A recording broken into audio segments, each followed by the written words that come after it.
I have always felt alone. I don't know why, but I do. The first time I thought about suicide, I was 14 years old. The last time I thought about it was 6 months ago. I'll never forget that first time when my mom almost caught me with a knife in the kitchen my freshman year of high school. But back then, I had no idea that was just the start of my 15-year battle with depression and the start of fighting for my life with myself. From the outside, you saw a sports reporter who was living his dream job on TV. But on the inside, I was a broken man.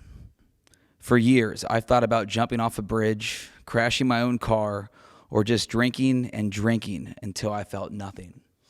This past year, I hit rock bottom. I was working more than ever.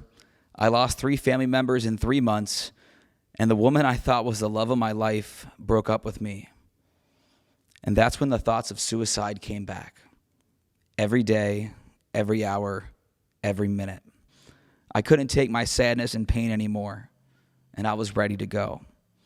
So one night, I wrote a goodbye letter. I told my mom I loved her and that I'm sorry, but I couldn't take the pain of feeling alone for the last 15 years anymore.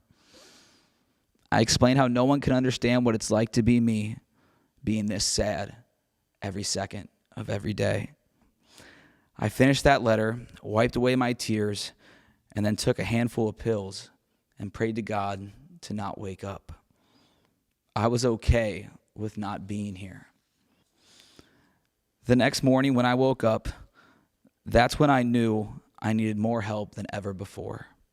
I called my therapist and I asked to check myself into a mental health hospital as soon as possible. That was the hardest day of my life, but it was the best decision I ever made. It wasn't easy talking about all my problems, being vulnerable, or facing my depression in ways I never have before. But after weeks of therapy, treatment, classes, and medicine, I began to feel the happiest I have ever been with myself.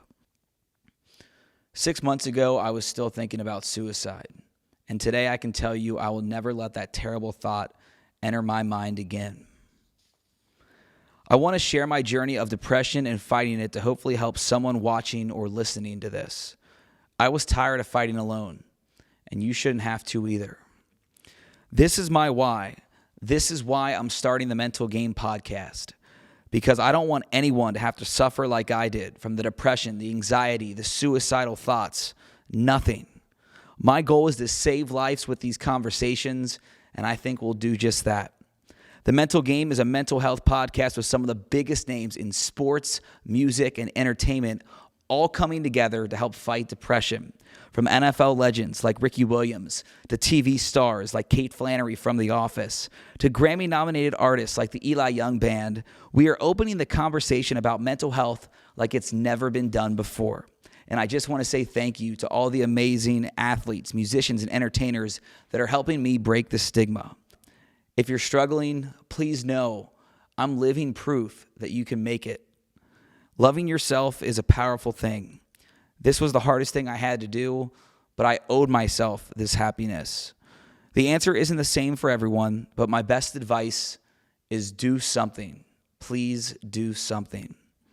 Call a therapist, talk to friends or your family, but most important, don't be scared to ask for help. I am truly happy for the first time in my life. I am winning this fight, and you can too.